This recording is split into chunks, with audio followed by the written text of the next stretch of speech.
kedua. Oke. Nama gamenya adalah jauh, dekat, tangkap. Berarti ada yang tidak ada pasangan. Oke, tidak apa-apa. Yang tidak ada pasangan boleh dengan saya saja. Oke, terima kasih. Jauh, dekat, jauh, tangkap. Sekarang gantian. Dekat, tangkap. Sekarang lagi minta coba anak-anak bayangkan atau ingat di rumah biasanya itu kita ini pasti tidak pernah terlepas dari yang namanya smartphone atau HP. Betul toh? Habis di rumah tuh bikin apa sah HP? Paling HP itu stop di saat kita tidur. Itu baru kita meletakkan kita punya HP dan kita tidur. Tetapi selain tidur, pasti kita punya bergerak sedikit HP. Bangun tidur HP, kerja sedikit lihat HP. Nah, coba anak-anak bayangkan, misalnya nih di rumah, kita kan suka main HP. Kira-kira tanpa kita sadari itu dalam HP itu pasti ada teknologi-teknologi yang sering kita gunakan. Coba ada yang tahu salah satunya biasa kita buat apa tanpa kita sadari dengan HP itu di rumah. Berani. Wes ini kelompok ini terlalu semangat. Oke, Mega? Saya menggunakan Instagram. Oke, menggunakan Instagram. Yang lain ya, Eventi. FB Pro. Telegram. Iya, Telegram. Baik. Nah, dari itu semua ibu mau tanya dulu. Kira menurut kalian bagaimana kita harus sampaikan kepada dunia yang luas ini betapa kerennya kita menggunakan itu media sosial. Kira-kira cara apa yang harus kita buat? Ada yang tahu? Membuat video seharian di rumah atau makna dari kegunaan teknologi yang kita gunakan itu sehingga banyak orang yang menonton juga di TikTok sebagai mereka ternyata banyak ada yang buat ini apa keseharian setiap hari di rumah ada yang Di slide berikutnya itu ketika anak-anak mendengar penjelasan dari ibu, maka anak-anak dapat membuat karya infografis dalam kehidupan sehari-hari dengan kreatif. Hasil karya berupa infografis menggunakan Canva. Semua. Sekarang ibu mau tanya dulu, anak-anak berikan perbedaan ketika kita menggunakan Canva atau ketika kita mau membuat infografis secara manual dengan kita menggunakan AI, infografis AI. Kira-kira gimana? Sampai infografis manual yang misalnya ketemu pakai karton, ketemu harus gunting ini gunting itu. Kira-kira perbedaannya gimana? Dengan semangat sekali guru pada murid dong nih. Kalau manual agak lambat, kalau online-nya itu cepat. baik Ibu, menurut saya kalau perbedaannya itu sangatlah berbeda karena pada saat kita menggunakan aplikasi AI ini kita sangat terbantu untuk menggunakan template-template yang dengan mudah sehingga kita lebih dipercepat dalam proses pengerjaannya. Sedangkan kalau kita menggunakan bahan yang konvensional itu terlambat, jadi waktu kita masih sedikit terkuras. Oke, mantap. Tepuk tangan untuk pelajaran perbedaannya. Kalau misalnya kita pakai manual, kita harus menyiapkan begitu banyak peralatan. Kita mau siap kertas, kita mau siap gunting, mau siap lem, mau siap segala macam. Tapi kalau misalnya kita pakai AI lewat salah satunya adalah Canva, kita cukup cari saja. Oh, saya mau cari poster misalnya kalau kita buat poster. Jadi poster hanya manual dengan kita menggunakan AI ini. Bisa dipahami kok? Bisa Ibu. Artifisial. Yang pertama itu ada manfaat KA. KA itu kecerdasan artifisial atau biasa kita kenal dengan AI. Manfaat KA untuk kehidupan manusia. Yang kedua adalah peran penggunaan kecerdasan artifisial. Yang ketiga adalah contoh pemanfaatan KA di berbagai bidang. Untuk kehidupan manusia, manfaatnya itu kecerdasan artifisial adalah kemampuan komputer atau mesin untuk berpikir dan belajar seperti manusia. Apa yang kita masukkan diproses lalu mengeluarkan hasil yang baik. Hasilnya itu yang membantu kita manusia. Yang kedua, fungsi kecerdasan artifisial. Yang pertama, membantu manusia dalam melakukan pekerjaan dengan lebih cepat,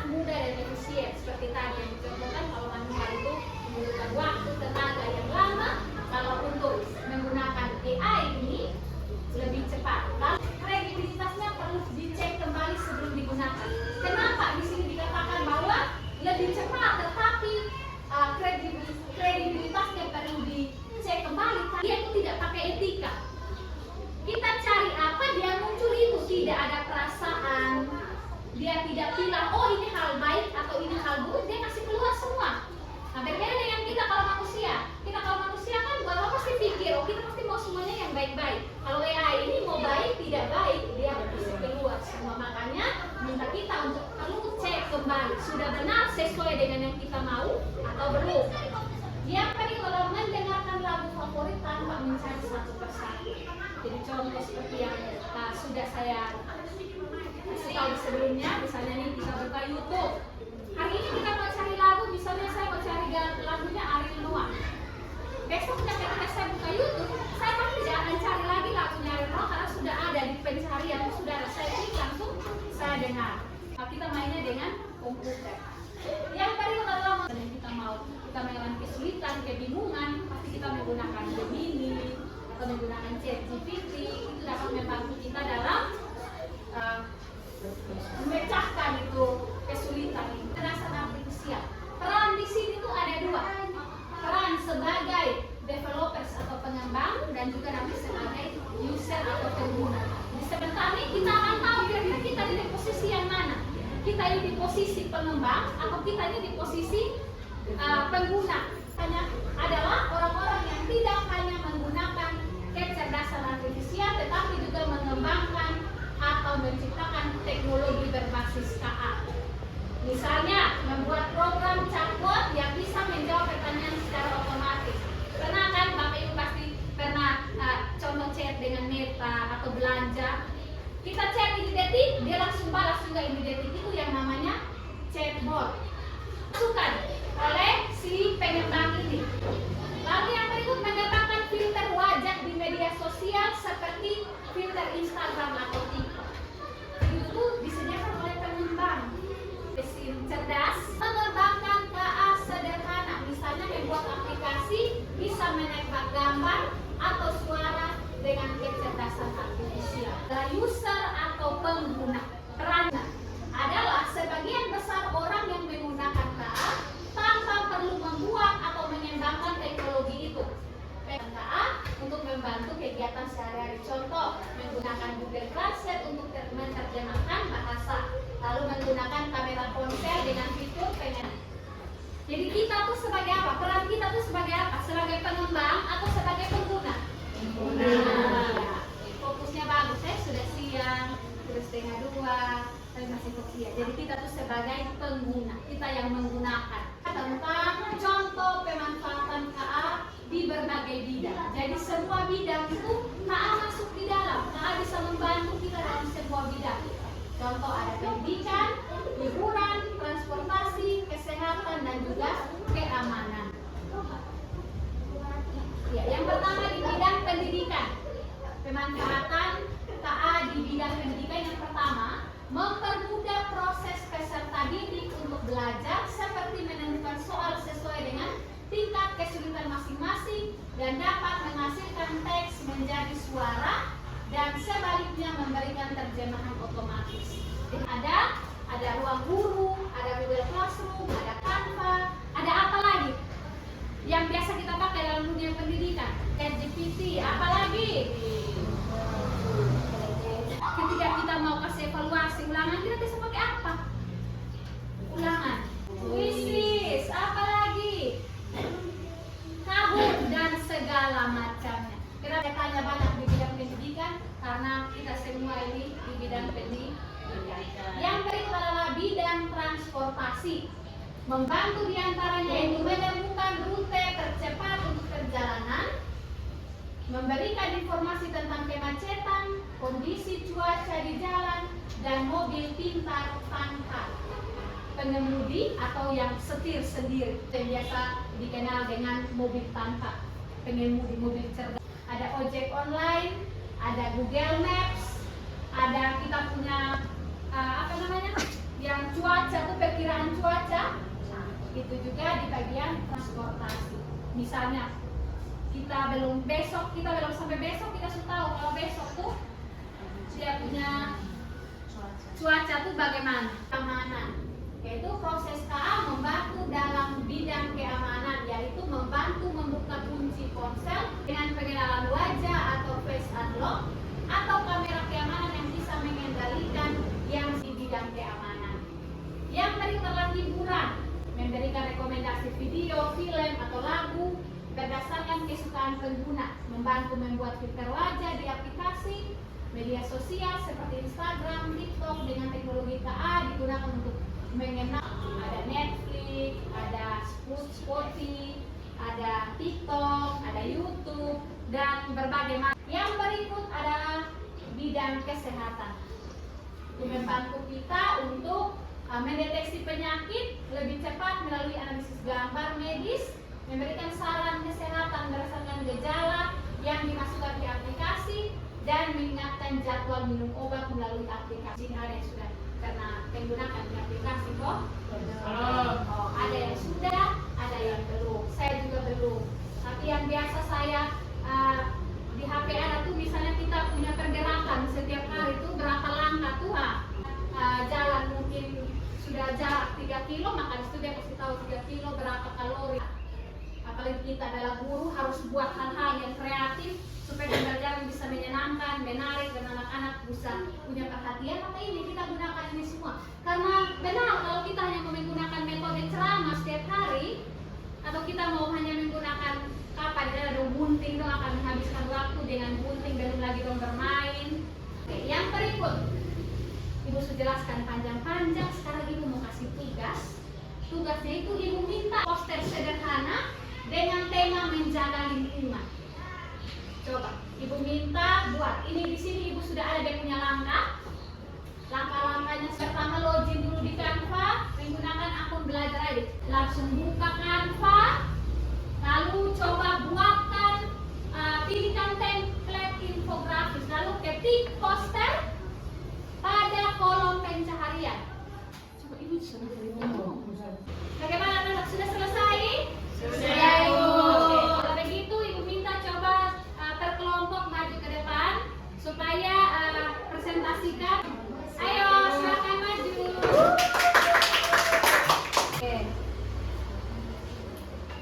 Oke, ini adalah hasil kerja infografisnya kelompok Anggi. Oke, mantap. Coba siang. siang. Ini dari kami kelompok 3 ingin mempresentasi hasil kerja kami. Ini cara menjaga kebersihan. Terima kasih Bu Guru dan teman-teman. Ibu-ibu guru.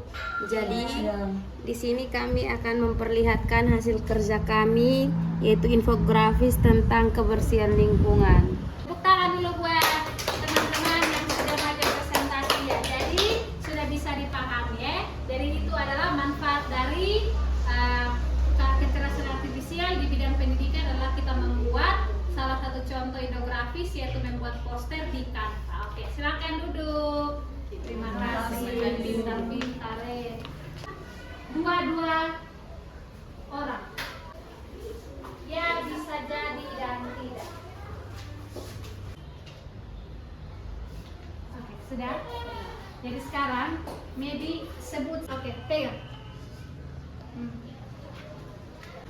Aplikasi Ya. berada di tempat umum, Ya. video, lagu Tidak. untuk penunjuk arah, Ya. Bisa jadi. maps. Oke, berarti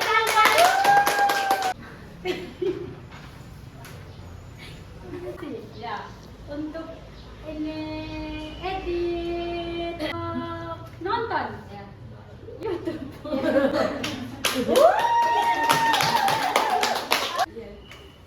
Canva. Translate. Bisa. Oke, terima kasih. Itu adalah game sekaligus melatih kita. Kira-kira kita masih ingat tidak manfaat dari kecerdasan artifisial berupa aplikasi-aplikasi tadi. Nah, sekarang Ibu mau tanya dulu. Apa yang kalian dapat hari ini? Ilmu. Ya, Ibu. Sini. Saya Ibu. Ya.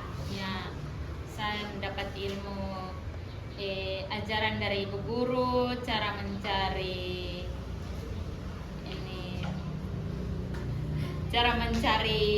di saat saya mengerjakan PR, saya tidak bisa menyelesaikan, saya bisa masuk dalam Google. Iya, minta bantuan di Google dan akhirnya saya mendapatkan nilai 100 dari ibu guru.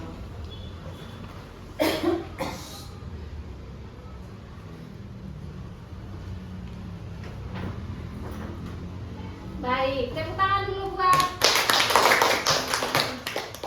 yang berikut. Perasaan kalian bagaimana setelah mendapatkan ilmu hari ini? Senang. Bagian mana yang membuat kamu senang? Aplikasi baru. Bisa belajar menggunakan aplikasi-aplikasi yang ada sehingga bisa mengerjakan tugas. Mainan, kerja tugas. Tugas. Kerja tugas tadi. Bermain tebak gambar. Iya. Dan ibu gurunya juga cantik, Iya, betul. Ibu guru sangat bagus. Baik, oke, terima kasih. Sebelum menutup pelajaran, Ibu mau bagi lembar LKM untuk dikerjakan. Nanti bisa dijadikan PR, bisa kerjakan di rumah ya. Iya. Mantap. Baik, kecerdasan artifisial itu coba kita baca sama-sama. Kecerdasan artifisial bermanfaat bagi kehidupan sehari-hari dalam berbagai bidang, antara lain pendidikan, kesehatan, transportasi, hiburan, dan keamanan. Ada banyak aplikasi yang dapat kita gunakan untuk belajar. Misalnya Google Maps untuk mengetahui lokasi, jarak, dan mengatur waktu tempuh. Google Translate untuk menerjemahkan bahasa, serta Gemini AI untuk mencari ide kreatif. Akan tetapi dalam penggunaannya kita harus tetap bijak dan waspada. Jadi kecerdasan artifisial ini memang memiliki banyak dan sangat-sangat bermanfaat bagi kehidupan kita sehari-hari. Ada banyak sekali aplikasi yang dapat membantu kita untuk melewati masa-masa sulit. Namun kita juga harus tetap bijak dan juga waspada dalam penggunaannya. Oke. Sekian untuk kita hari ini. Semoga apa yang Ibu sampaikan bisa berguna bagi anak-anak semua. Bisa dipahami? Bisa, Ibu. Satu orang pimpin kita berdoa. Kita berdoa dalam nama Bapa dan Putra dan Roh Kudus. Amin. Allah Bapa dan Kerajaan Surga, segala puji dan syukur kembali kami anak-anakmu panjatkan kehadiratmu karena atas berkat dan penyertaanmu sehingga pembelajaran kami hari ini dapat berjalan dengan baik. Sebentar lagi kami mau pulang, berkatilah kami dalam perjalanan.